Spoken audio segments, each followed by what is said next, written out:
All right, Yield Nerds, episode 165, and this one is very unique. We will be crowning a new Yield King for the country of Yieldtopia. I will tell you more. It is a remarkable, clean shot win on Yield Super Bowl. Well, we're up to 460 something subscribers. Thank you for your support. There are multiple playlists, including one just for municipal bonds. Most importantly, if you're new to this show, please remember to do your own homework. I make predictions, but it doesn't mean I'm right. You have to do your own homework to do that. Well, four parts today as the yield king takes hold. He needs to learn how to spell yield, but hey, details. We'll look at the market temperature and how my portfolio is doing compared to the general market. We'll play Yield Super Bowl, my favorite game, and there is a new winner. Hint, hint, it is somebody you do not expect. And based on that conclusion, I am going to hunt in that area and pick certain fixed income securities. And I'll show you how I thought about it, and you do you. And I'll review my holdings, which are some really interesting crown jewels. Well, my entire portfolio kind of keeps chugging along. It's in positive territory for the year. The NASDAQ has done a remarkable turnaround from negative 20% to almost zero. Now, my equity portfolio is still ahead of NASDAQ, but hey, you know what? Hats off to the NASDAQ.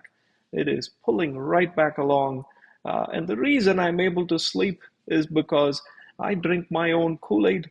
I'm focused on taxes, I'm focused on total yield, and that means my total allocation to equities is a piddly 1.4 something percent. And I'm in no hurry to build my equities, and I will tell you why as well when we move further. Well, let's talk about Yield Super Bowl and what it means. For those of you who are new to the show, I want to make it very clear. I am not a wealth management advisor. This is not investment advice. I educate myself and I share my lessons with you. Yield Super Bowl is essentially a way to compare pre-tax yields. And so, treasuries are state tax exempt and your bank CD is not. So you can compare the interest rate on a bank CD head to head with the treasury. You have to bump up the treasury yield by the state tax in your local state. And we do that for municipal bonds where it's federal tax exempt, certain agency bonds, and so on. So the other part is, what tax rate do you use? I believe in using the effective tax rate, not the last dollar or the marginal tax rate. And so if this is not a good enough introduction to you, you should look at the Yield Super Bowl playlist, which walks you through this in greater detail of how I look at yield and how I compare it. When we did the Yield Cup and we compared multiple Yield Super Bowls just for treasuries, we noticed that in 2022, everybody was crowing that the yield curve has inverted. Oh, what I would give to have 5.5% state tax-free short term. And then in 2023, we said, what the hell is this? This is the upside down cup. And then in 2025, in March, we said, ooh, this is a yield cup. That's because there was some bear steepening. The tail increased and the head decreased. It's kind of a wild thing that went on there. And then we said, we don't know what to do. March 2025, we've never seen a yield cup. And so here is the March 2025 Yield Super Bowl. I think this is episode 159, if you want to see it again. And in that episode, we saw that corporate bonds had the highest yield. But when we dug a little bit deeper into it, turns out most of those corporate bonds were non-US corporations and they were non-US banks. Once you excluded them, it was again treasuries and agency bonds. And so the non-US corporation had some, nuances. Some of them said, we may pay you, we may not pay you. We may pay you with peanuts and all kinds of different clauses. So I wasn't a fan of buying those. And then we looked at, this is in March, just the treasury yield curve. And this is a shape I had never seen before then. I had seen a regular yield curve where the short term is low, the long term is high, and it kind of went up over there. And then I had seen the inverted yield curve where, the short term is higher and the long term is lower. This is a yield cup. And I was like, what the hell is this? Well, that's in March, and that's before tariffs and the tariff repeals and all of this politics. So the good news is, one would think if you only looked at the S&P, we have gone in and out of the tariff jam and everything has been fixed. So I am sure the treasury market is no longer a yield cup. Drum roll, let's see what it is. Oops, it is a deeper cup. The treasury market is a deeper cup. What does that mean? Well, unfortunately, the bond market, which is 3 times the size of the stock market, the bond market is expecting stagflation, meaning it's expecting more unemployment, higher inflation, and lower equity prices in the short term. And it is not predicting a bull run in equities. It is also not predicting a recession. It's predicting a stagflation, which kind of is a tough ordeal. It means interest rates aren't going to drop as fast as we'd like for it to drop, but unemployment is going to increase. That's a hot mess. And so, where do we go with that? I went back and played the full yield Super Bowl, and one curve, the yellow curve here, stands out. It is totally crushing everything after 6 months or 9 months, and treasuries do pretty well in 3 and 6 months. And you go, what is this yellow curve? And I told you, the coronation of this yield Super Bowl king is a surprise. Turns out it is the municipal bond market. The muni yields have now come high enough that they trounce the treasuries on anything a year or beyond. And you have to sit there and go, what kind of muni is that? Tell me more. And so I started digging into the munis. Instead of just picking something, I started creating a filter. And the filter, some of this you've seen before, but I had to tweak it for intermediate term muni bonds. So one of them is the maturity. I said, hey, I want to be in the 8 to 10 year range. Yield to maturity. Now realize you can pick a 4% for the 10 year, and even if your federal income tax rate is 10%, and I'm using that as an example, if your federal income tax rate is 10%, since munis are federal tax free, this would be as though you're buying a 4.4% treasury. Now, if your federal income tax rate is 20%, this would be like buying a 4.8% treasury. You do the math, the higher your federal income tax rate, the intermediate, the 7 to 10 year muni bond market looks very, very juicy, but you have to be careful. I've been careful. I don't like to buy muni bonds at a huge discount. One of my friends, a subscriber to the show, hi Mike, credit to you, called and said, I saw somewhere that there is a bond for an institution in Massachusetts, which we won't name, that's trading at 70 cents to the dollar.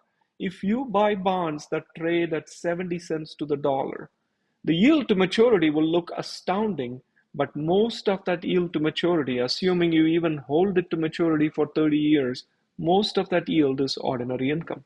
If you hold it for a year and sell it, you are going to pay a big number in income taxes. So the smartest is to kind of be on the 98.5, 99, 99.9 range. That's the safest. If you buy it at that stage and hold it to maturity, then you are going to get practically all of your income, federal income tax free. And there are some exceptions with OID and when to buy it, but very few OIDs are less than $1. So I would say, I stick to 99 and higher, and it takes everything else out and it's all tax free.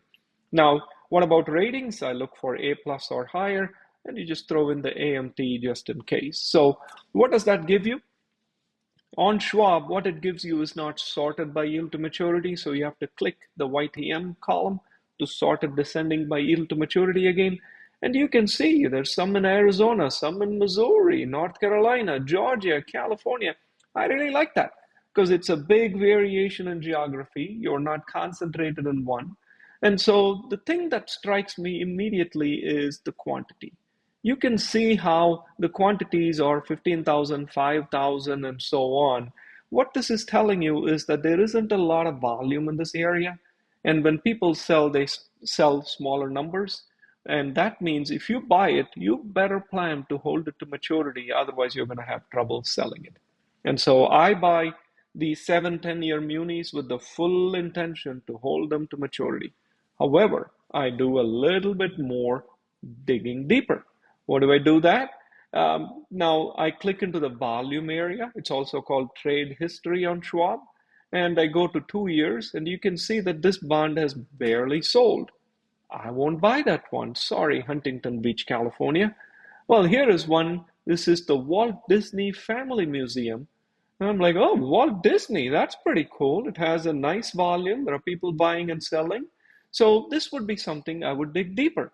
In other words, if the volume is not there, I wouldn't even look. If the volume is there, then I look with greater attention. So Walt Disney Museum sounds pretty interesting. We'll come back to that. Now, one of the things you need to do is when you look at that bond, when you click on that blue text, there is an area that says offering documents. In that area, there is a summary information link. If you click that, you will see what is called the Muni Points Bulletin, which tells you what that bond is about, what is the security, how will the proceeds be used, what are the financial disclosures so you can see how much money is in the bank, how much debt service can be covered, and so on. Very, very important, good stuff. And sometimes you get, oops, we don't have the Muni points. Now, if you can't show me details about the bond, I'm sorry, I'm not going to buy you. At least that's how I look at it. You do you. Now, let's talk about the Disney Family Museum that does have the Muni Point report. You can click summary information. You read about the bond. This is indeed a museum to honor the Walt Disney family. I'm like, that's pretty cool. That seems pretty stable. And so you then go look at the summary information and you start reading it, and this bond is not issued by Walt Disney Corporation. It's issued by the Museum LLC. You're like, what Museum LLC? I thought I was buying a Walt Disney bond. And then you say, well, look, this is an absolute and unconditional obligation. And you go, okay, well, somebody's very serious about paying me back. That's good to know. What is the security? Oh, wait a second. They are saying no assets or revenues of the corporation is being pledged as security. And you go, wait, I thought I'm buying a bond. So this is really an unsecured obligation. So how do I know I'm going to get it? And they go, look, we are going to give you the money. You just need to trust us. We are good people. We're not Walt Disney Corporation. We are the Museum LLC. This kind of stuff, and I have nothing against Walt Disney or the Museum LLC. I didn't even know there was such a thing. But this is, in my opinion, not good enough security. Now, if they say Mickey Mouse will come to every one of your kids' events and every one of your grandkids' events and do birthday parties, if they cannot pay the bond, that's security, maybe. But this is not security, so I did not buy that bond. The next thing I did is once you buy a couple of Texas, you get rid of Texas. You buy a couple of Nevada, you get rid of Nevada. So you can go here and filter by state and start excluding the states where you have too many bonds. There is also purpose class. I have a lot of healthcare bonds, so I started excluding healthcare as a purpose. This way you're not concentrated in the same state or the same purpose. And here is where I go into literally 1 to 9 years and between 98.9 and 99 cents on the dollar. This way I'm not buying the garbage bonds. And yield to maturity, you can say, what is the 10-year treasury? And what is the discount from 10-year treasury I can use? And all I want is to beat the 10-year treasury. And if I can do that, and I can get a federal tax credit, life is good. Last but not the least, I set my credit rating pretty high, exempt from AMT, and I will now reveal the incredible results of this Muni bond search. Okay, first thing I want to let you know is that my allocations are at about 70% treasuries. Now realize 98.5% of my holdings are fixed income, 1.5% are equities. And so of that 98 something percent, you can see core bonds, as Schwab calls it, which is treasuries, agency bonds, and corporate bonds. Core bonds are 91%, and within that, 70% treasuries. Now, why do I maintain such a high amount of treasuries? I and Mr. Warren Buffett, the great Mr. Buffett, we watched that yield cup. You remember that yield cup? And the yield cup says things may not look so hot in a few months, and so I'm going to still wait and still have a lot of dry powder ready. And that's why I do very short-term treasuries for 70% of my allocation. I do own a very healthy amount of agency bonds, about 10%. The volume is not there either. I own some corporate bonds, and you can see my muni bonds went from 0 to 5% over the last week using the same filters and the same elimination process I just reviewed. And this is my yield curve in terms of duration. I do have now a long tail. I never had it before. I have the very long tail muni bonds, the intermediate period muni bonds, and the rest of it are all treasuries. This 80 odd percent is 0 to 1 year treasuries that I sit on. So here are some choice bonds. I'm not endorsing them. You do what you want to do. I just thought I would share the variety in muni bonds. I am personally funding, to some degree, the police station and the fire station in Kansas City, Missouri. If you people are in Kansas City and the police comes to you and they say, we came in this nice new honking car, well, I paid for that. Well, in reality, they paid for my federal taxes while I funded it. But thank you, Missouri, for paying my federal income tax. Long Island needs a better electricity grid. Indiana has Deaconess Hospital. I know that system very well. So I'm funding them too, in some small way. South Dakota Rural Hospital. Miami, when you drive through Miami, I hope all of you go to Miami Airport and get out of that highway. In one of the 5 highways out of Miami Airport, there is a toll booth in every one of the 5 highways, and cha-ching, that highway toll booth charge pays some of my federal income taxes and my coupons on that particular bond. In Dallas, if you stay in a hotel, there is now an extra fee. Any hotel that charges more than $2 a night, that's very generous. If you charge more than $2 a night, you will have a special fee, and that fee pays for my coupon on the Dallas municipal bond. Chromebooks for Maricopa County in Arizona, funded by another municipal bond. Sewage repair in Houston. Vanderbilt Hospital campus, drinking water in Dallas, fiber optic internet in Utah, a cancer center in a couple of hospitals, a parking lot, Georgia State Bulldog games. If you're in Georgia and you go to the Bulldogs game and you park in this beautiful new parking lot, thank you for parking there. My investment is raking a couple of bucks from that parking lot. All said and done, I do have some equities as well, and some of my equities are doing well, but these are minuscule allocations.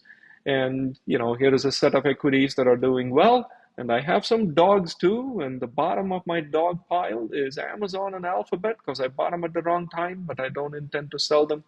That is me. Please make sure you make your own decisions. And thank you for watching Yield Nerd.